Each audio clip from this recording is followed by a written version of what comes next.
मैं बात करने वाला हूं रोजगार की। चुनावी मौसम है, राजनीतिक आरोप प्रत्यारोप पर हम घंटों चर्चा कर लेते हैं, पर जो आम आदमी के सरोकार हैं वो कहीं गौण हो जाते हैं, कहीं पीछे रह जाते हैं, हाशिए पर ढकेल दिए जाते हैं। और ये मुद्दे एबीपी न्यूज का मानना है बहुत अहम है। आपको आगे रखने के लिए ऐसे मुद्दों पर चर्चा बहुत अहम हो जाती है। तो बात रोजगार की, बात जातिगत जनगणना की, आरक्षण की और पेपरों में फर्जीवाड़े की, नकल की, पेपर रद्द होने की। क्योंकि पेपर जब होते हैं एंट्रेंस एग्जाम्स के बेसिस पे ही तो आपको रोजगार मिलता है। तो आज ये चर्चा क्यों? आज की दो बड़ी खबरें। पहली खबर, कांग्रेस के बड़े नेता राहुल गांधी ने कहा है कि अगर उनकी सरकार बनती है, अगर, तो 50% आरक्षण की जो लक्ष्मण रेखा है वो उसे तोड़ देंगे। और खास वो पिछड़े, अति पिछड़े, उनका जिक्र कर रहे हैं। जो अनुसूचित जाति जनजाति है उन्हें जो आरक्षण दिया जाता है वो तो रहेगा ही, लेकिन बाकी जो लोग, ना तो उन्हें आरक्षण मिलता है, जहां आरक्षण मिल भी रहा है वहां मलाई 1% जाति वर्ग ही ले जाता है। अब रोहिणी आयोग की रिपोर्ट, जो आंशिक टुकड़े सार्वजनिक होते हैं, उसमें पता लगता है कि 983 ऐसी जातियां हैं जिनको 2.86% ही दाखिले या नौकरी मिली। 923 के करीब जातियां ऐसी हैं पल्ले हाथ कोई नौकरी, कोई दाखिला नहीं आया। ये आंकड़े तो मैं आपको बता चुका हूं। टॉप 1000 कंपनियों में ओबीसी जमा एससी जमा एसटी 7.4% ही मौजूदगी दर्ज होती है। और हाई कोर्ट्स में जो जजेस की बात है, ओबीसी एससी एसटी 16.78%, पौने 17%। और सेंट्रल यूनिवर्सिटी में जो प्रोफेसर्स हैं, ओबीसी एससी एसटी 13.2%। और इसमें ओबीसी का पुट तो बहुत ही कम है। अब वो कह रहे हैं कि भाई आरक्षण की लक्ष्मण रेखा लांघूंगा, तो वो जातिगत जनगणना की साथ साथ बात कर रहे हैं कि जातिगत जनगणना भी पूरे देश में लागू कराई जाएगी। अब आप कहेंगे इसमें नया क्या है? ये बात तो बहुत दिनों से हो रही है। और इस मॉडल के रचयिता और इंडिया के भी रचयिता नीतीश कुमार तो अब एनडीए के साथ हो लिए। बिल्कुल सही बात है। अब मैं दूसरी बात पर आता हूं। क्रोनोलॉजी आप जरा गौर कीजिएगा, समझने की जरूरत है। यह बहुत ही अहम, आपसे जुड़ा हुआ मुद्दा है। अभी कुछ देर पहले लोकसभा में पेपर लीक बिल पास कर दिया गया। अब देश में परीक्षाएं होती हैं। 2022 तक का जो आंकड़ा है, 2014 से 2022, कुल मिलाकर 22 करोड़ 5 लाख लोगों ने आवेदन किए नौकरियों के लिए। और जाहिर सी बात है वो सरकारी नौकरियों के लिए थे। इनमें से नौकरी कितनों को मिली? 7,22,000, 0.33%। यह बहुत ही चौंकाने वाला आंकड़ा भी है और परेशान करने वाला भी होना चाहिए किसी भी सभ्य समाज के लिए। क्योंकि रोजगार जितने सृजित होते हैं, आपकी सकल घरेलू उत्पाद, आपकी विकास दर, वो भी उतनी तेजी से बढ़ती है। सीधा संबंध है इसका। तो एक नौकरी के लिए 305 दावेदार, प्रतिवर्ष औसतन 90,000 की ही केंद्र में नौकरी, और 8 साल में एक भी वर्ष 1% लोगों की नौकरी नहीं। 0.33% का आंकड़ा। 2 करोड़ रोजगार देने का वादा था, तो 10 करोड़ हो जाने चाहिए थे। अब 10वां साल पूरा होने को आया, 7.22%। खुद मुख्तारी की भी बात होती है और होनी चाहिए।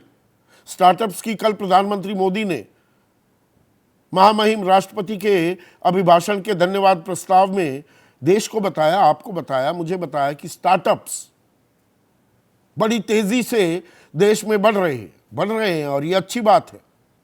पर स्टार्टअप्स का दुनिया भर में एक्सपीरियंस ये कहता है 4 में से 3 बंद हो जाते हैं, कुछ तो कहते हैं 10 में से 9 बंद हो जाते हैं। तो सरकार ने कौशल विकास किया था 1,37,00,000 लोगों का, उनमें से 22 लाख की नौकरी लगी। ये 18% ही होता है।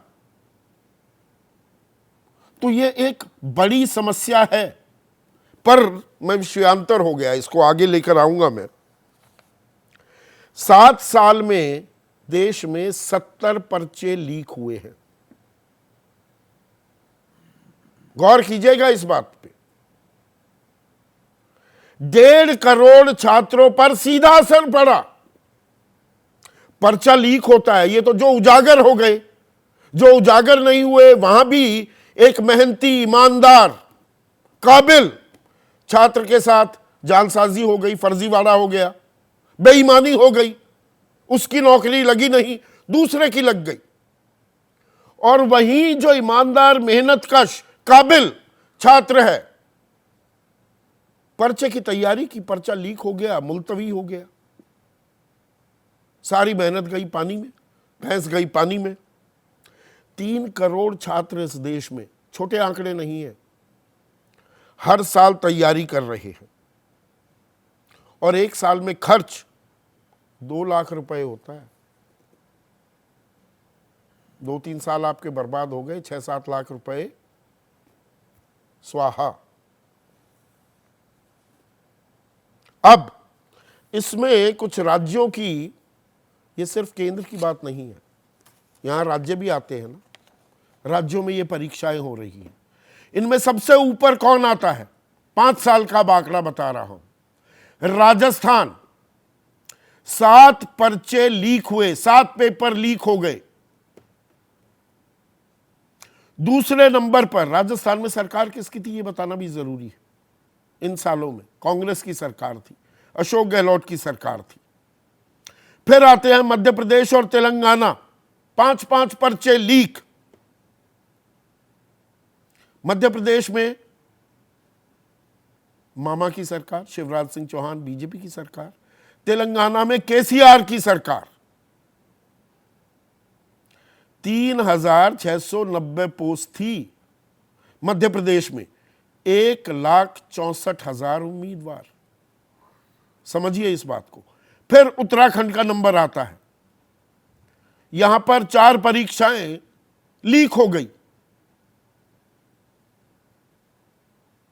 तो सरकार किसी की भी हो, यहां बीजेपी, कांग्रेस, बीआरएस, उसका सवाल नहीं है। सवाल हमारी प्राथमिकता का है। चुनाव आ गए तो नौकरियां देने का वादा किया जाता है, हर कोई करता है। जमीन पर वो कितनी उतरती है? अब 3 से 5 साल का सजा का प्रावधान कर दिया गया है। अगर कोई गिरोह मिलकर काम कर रहा है, ये पर्चे लीक करवा रहा है, 5 साल से ऊपर की भी सजा, 1 करोड़ रुपए का जुर्माना। आउटसोर्सिंग हो रही है ना आजकल पर्चों की। सरकार के पास स्ट्रेंथ ही नहीं है, कर्मचारी नहीं है कि वो करवा दे, किसी को दे देते हैं ठेके पर। अब ठेका वाला अपने नोट कमाने में लगा हुआ है, पेपर इधर उधर हो जाते हैं, तो 1 करोड़ रुपए का जुर्माना लगेगा, 10 साल तक की सजा दोषी पाने पर। यह लोकसभा में पास हो गया है, जुर्माना 3 से 5, ये इंडिविजुअल कैपेसिटी में 1 करोड़ रुपए तक का भी जुर्माना है। अब बेरोजगारी दर कितनी है देश में? अब थोड़ी मैं क्रोनोलॉजी समझाता हूं। आरक्षण की बात कर दी राहुल गांधी ने, पेपर लीक पर सख्त कार्रवाई सरकार कर रही है, पर इससे क्या रोजगार सृजित हो जाएंगे? और वो किसे मिलेंगे? सरकार पहले से, हर सरकार ये बताती आ रही है सारी नौकरियां हम थोड़ा दे सकते हैं। भाई बिल्कुल नहीं दे सकते, हम भी ये जानते हैं। पर 2007 से 2023 तक का आंकड़ा आपको बताता हूं। लोगों की दरकार क्या है, सुन लो सरकार। 2007 में 62% लोग सरकारी नौकरी ढूंढते फिर रहे थे, 16 में यह 65% हो गया और 2023 में भी यह 61% है। और निजी नौकरियां पाने की चाहत रखने वालों की तादाद 13% थी 2007 में, यह घटकर 6% आ गई है। अस्थिरता इतनी है, अनिश्चितता इतनी है, हर आदमी कहता है भाई सरकारी नौकरी मिल जाए। अब आप दे तो नहीं सकते, पर वो माहौल तो तैयार कर सकते हैं। यह जिम्मेदारी किसकी है कि सरकारी नहीं प्राइवेट नौकरियों को भी आकर्षक बना दिया जाए। और राहुल गांधी ये बताना भूल गए, सरकारी नौकरियों में भी जैसे आरक्षण दिलाने की बात कर रहे हैं, 50% की सीमा पार हो जाएगी, क्या निजी क्षेत्र में भी आरक्षण लागू करवाएंगे? इस बिल्ली के गले में यह घंटी कौन बांधेगा? कोई बांधेगा भी। अब एक और आंकड़ा आपको बताता हूं, यह बहुत जरूरी है आंकड़े दर्ज करवाने। शिक्षा के आधार पर बेरोजगारी, यह बड़ा जरूरी होता है कि भाई ग्रेजुएट पोस्ट ग्रेजुएट को तो नौकरी लग जानी चाहिए। आप सुनकर ताज्जुब करेंगे, डिप्लोमा होल्डर्स में बेरोजगारी 12.25% है, 12.25%, 7.4 है अखिल भारतीय स्तर पर। ग्रेजुएट्स में यह 13.5% के करीब हो जाती है, 13.4%। और पोस्ट ग्रेजुएट में यह 12.1% है। जो प्राइमरी, मिडिल, अशिक्षित, सेकेंडरी एजुकेशन 10वीं पास तक जो बिल्कुल पढ़ा लिखा नहीं है, 0.2% बेरोजगारी। मजदूरी के सारे आयाम खुले हुए हैं, मजदूर बन जाओ। प्राइमरी, मिडिल 5वीं, 8वीं, 10वीं 0.5%, 1.7%, कोई बेरोजगारी नहीं है। यह समस्या कि खेलोगे कूदोगे, होगे खराब, पढ़ोगे लिखोगे, बनोगे नवाब, नवाब नहीं क्या बेरोजगार बन जाएंगे? यह अपने आप में बहुत ही अहम सवाल हो जाता है। और 25 साल से कम जो ग्रेजुएट्स हैं उनमें बेरोजगारी दर, अजीम प्रेम जी, ये तो मैंने सरकार का आंकड़ा बताया, वो भी मान रही है ग्रेजुएट्स में 13.4%। ग्रेजुएट्स में बेरोजगारी दर, अजीम प्रेम जी यूनिवर्सिटी के स्रोत को मानूं तो 42.3% है, 42.3%। तो कोई राह हमें मिलती दिखेगी या सब्ज बाग दिखाए जा रहे हैं, चुनाव खत्म हो जाएंगे, फिर से ये सारी चर्चाएं बंद हो जाएंगी, खत्म हो जाएंगी। ऐसे में आज का सीधा सवाल, 24 का रण तय करेगा आरक्षण, और आरक्षण की लड़ाई करेगी रोजगार की भरपाई। जैसे ही घड़ी का काटा दोपहर 2:30 पे आए, बबीता जी का दिल सास बहू साजिश के लिए मचल जाए। और ये है इनकी बहू, पूरे दिन ऑफिस की टेंशन हो जाए गॉन जब ये करें अपना फेवरेट शो फ्री टाइम पे ऑन।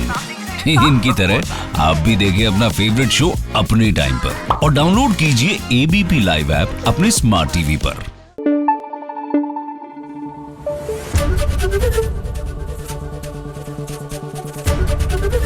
एबीपी न्यूज आपको रखे आगे।